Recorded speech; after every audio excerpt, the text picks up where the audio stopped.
Hello everyone. इस lecture में हम आपको एवियल ट्री क्रिएट करना सिखाएंगे स्टेप बाय स्टेप। इसका टाइटल है creating AVL tree step by step. इसमें हम एक एग्जाम्पल लेंगे और उस एग्जाम्पल के सीक्वेंस से आपको एवियल ट्री कंस्ट्रक्ट करके दिखाते जाएंगे। तो एग्जाम्पल है construct AVL tree from following keys so the construction process step wise. तो हमने जो की लिया है वो है 35, 10, 29, 56, 20, 67, 5, 3 एंड 2। अब एक एक करके इसको इंसर्ट करते हैं। तो सोल्यूशन में आप देखिए, पहले मैंने 35 इंसर्ट किया, इंसर्ट 35 इंसर्ट किया, बैलेंसिंग फैक्टर कंप्यूट किया, एक ही नोड है 0। अगला इंसर्ट 10 इंसर्ट किया, तो 35 के से छोटा है तो लेफ्ट में गया। इसके बाद हमने बैलेंसिंग फैक्टर कंप्यूट किया, तो 10 का बैलेंसिंग फैक्टर 0 आया और 35 का 1 आया। अब हम इंसर्ट करेंगे 29 इंसर्ट करेंगे, 29 इंसर्ट करेंगे। तो 29 चूंकि 35 से छोटा है तो लेफ्ट में आएगा, बट 10 से बड़ा है तो राइट में जाएगा। तो 29 मेरा 10 के राइट में इंसर्ट हो गया। लेकिन 29 इंसर्ट करने के बाद हम फिर से बैलेंसिंग फैक्टर कंप्यूट करेंगे प्रत्येक नोड का। तो 29 का 0 मिला, 10 का 1 हुआ क्योंकि 0 -1 और 35 का 2 हो गया क्योंकि लेफ्ट सब ट्री की हाइट क्या है 1 2 2 और राइट की 0 है, 2 - 0 2 हो गया। तो इसका 2 हो गया 35 का। तो जहां से इम्बैलेंसिंग होती है उसको हम x मानते हैं, जिसके अलॉन्ग नई नोड इंसर्ट करने से बैलेंस इम्बैलेंसिंग होती है उसको हम y मानते हैं, और जिस नोड के इंसर्ट करने से इम्बैलेंसिंग होती है उसको हम a मानते हैं। तो यहाँ पर हमने जो नई नोड इंसर्ट किया है वो इम्बैलेंस नोड के लेफ्ट के राइट में किया है, इसलिए इसको हम बोलेंगे left right L R rotation. तो यहाँ पे रोटेशन की जरूरत कौन सी है, लेफ्ट राइट यानी एल आर रोटेशन की रिक्वायरमेंट है। एल आर रोटेशन कहता है left rotate Y then right rotate X. अभी एक्स वाई और ए टर्म हमने आपको पिछले लेक्चर में समझा दिया था। तो यहाँ पर जो मेरा एक्स है, जो इम्बैलेंस नोड है, उसके लेफ्ट के राइट में नई नोड इंसर्ट करने से इम्बैलेंसिंग हुई है, अतः यहाँ पे लेफ्ट राइट रोटेशन की जरूरत है। लेफ्ट राइट रोटेशन कहता है left rotate Y then right rotate X. तो लेफ्ट रोटेट वाई करने के बाद मुझे ये वाला मिला, मतलब 35, 29 and 10, and right rotate x करने के बाद ये हो गया। राइट रोटेट एक्स यानी 35 को राइट रोटेट करेंगे तो 29 के राइट में चला जाएगा। तो ये ट्री हमारा क्या बैलेंस है, सभी के बैलेंस फैक्टर 0 0 0 है। ओके, अभी इंसर्ट 56 इंसर्ट करेंगे तो भाई 56 क्या है, 29 से बड़ा है, 35 से भी बड़ा है, तो 35 के राइट में आएगा। सबका बैलेंस फैक्टर कंप्यूट करिए, तो 56 का 0 हो गया, 35 का -1 हो गया, 10 का 0 हो गया, 29 का -1 हो गया। अभी 20 इंसर्ट करिए, अगला की लीजिए 20 इंसर्ट करिए।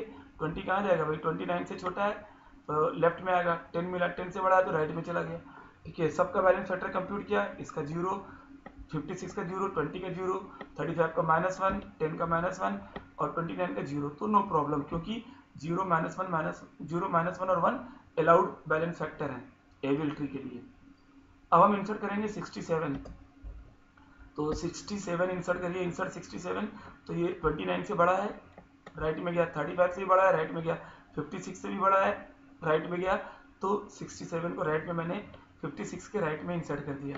फिर बैलेंसिंग फैक्टर कंप्यूट किया, तो 20 का 0 है, 10 का -1 है, 67 का 0 है, 56 का -1 है, और 35 का -2 हो गया, और 29 का -1 है।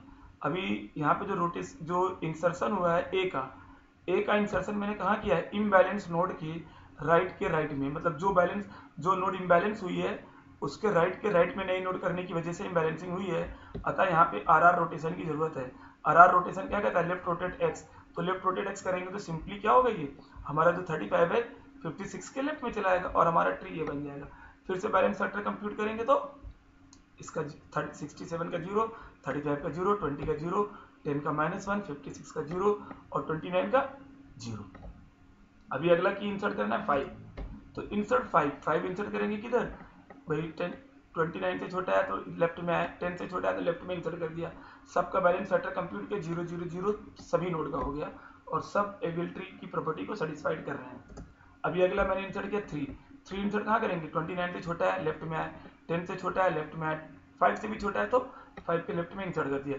फिर से बैलेंसिंग फैक्टर एक बार कंप्यूट करेंगे तो सबका इसका 0 आया, 67 का, 35 का 0, 20 का 0, 3 का 0, 5 का 1, 10 का 1, 2 - 1 1 हो गया, और 56 का 0 और 29 का 1। 29 का 1 कैसे होगा, height of left sub tree minus height of right sub tree, तो 1 2 3, लेफ्ट सब ट्री की हाइट 3 है और राइट की 2 है, तो 3 माइनस 2 1 हो गया। ओके, अभी बैलेंस है, एविल ट्री की प्रॉपर्टी को सेटिस्फाइड कर रहा है। अगला जब 2 इंसर्ट करेंगे तब एविल ट्री की प्रॉपर्टी सेटिस्फाइड नहीं होगी किसी पॉइंट पर। देखिए इंसर्ट 2, जैसे ही मैंने 2 इंसर्ट किया, कहाँ भाई 2 29 से छोटा है, लेफ्ट में आया 10 से भी छोटा है, लेफ्ट में आया 5 से भी छोटा है, लेफ्ट में आया 3 से भी छोटा है, लेफ्ट में इंसर्ट कर दिया। अभी सबका बैलेंस फैक्टर कंप्यूट किया, तो 67 का 0, 35 का 0, 20 का 0, 56 का 0, 2 का 0, 3 का 1, 5 का 2 और 2 का और 10 का 2 और 29 का भी 2 हो गया। अभी बैलेंसिंग कई जगह से इम्बैलेंस हुआ है, 29 पे इम्बैलेंस है, 10 पे इम्बैलेंस है और 5 पे इम्बैलेंस है। तो जब हमारा ट्री कई पॉइंट पे इम्बैलेंस होता है तो हम जो डीपेस्ट नोड होती है पहले उसको ट्रीटमेंट देते हैं। तो सबसे पहले किसको ट्रीटमेंट देंगे, तो डीपेस्ट कौन सी है, 29 10 और 5 में 5 है, तो पहले 5 को हम बैलेंस करेंगे और जब 5 वाले पॉइंट से बैलेंस कर देंगे तो हो सकता है अपने आप सब बैलेंस हो जाए। तो यहाँ पर जो इम्बैलेंस नोड है वो x है, यानी 5 है, इसको x माना। जिसके अलॉन्ग नई नोड इंसर्ट करने से इम्बैलेंसिंग हुई वो y है, 3 है, और जो नई नोड है वो 2 यानी a है। ठीक है, तो इम्बैलेंसिंग कहाँ पे हुई है, 5 पे। क्यों हुई है, नई नोड 5 के लेफ्ट में लगाने से, तो 5 के लेफ्ट में नई नोड लगाने से इम्बैलेंसिंग हुई है, तो इसको हम बोलेंगे L L rotation. L L rotation क्या कहता है, राइट रोटेट एक्स। एक्स को हम यानी 5 को राइट रोटेट करेंगे तो 3 के लेफ्ट में चला, 3 के राइट में चलाएगा, राइट रोटेट एक्स करेंगे तो 3 के राइट में चलाएगा और 3 हमारा 10 का लेफ्ट चाइल्ड बन जाएगा। देखिए रोटेशन के बाद का डायग्राम ये हो गया। और फिर से मैंने सभी नोड का बैलेंस फैक्टर कंप्यूट कर लिया, सब अगेन 0 0 0 और 1 और -1 आ गए, तो एविल ट्री हमारा क्रिएट हो गया। इस तरह की और एक्सरसाइज आप कर लीजिए। इस लेक्चर में इतना ही, थैंक यू।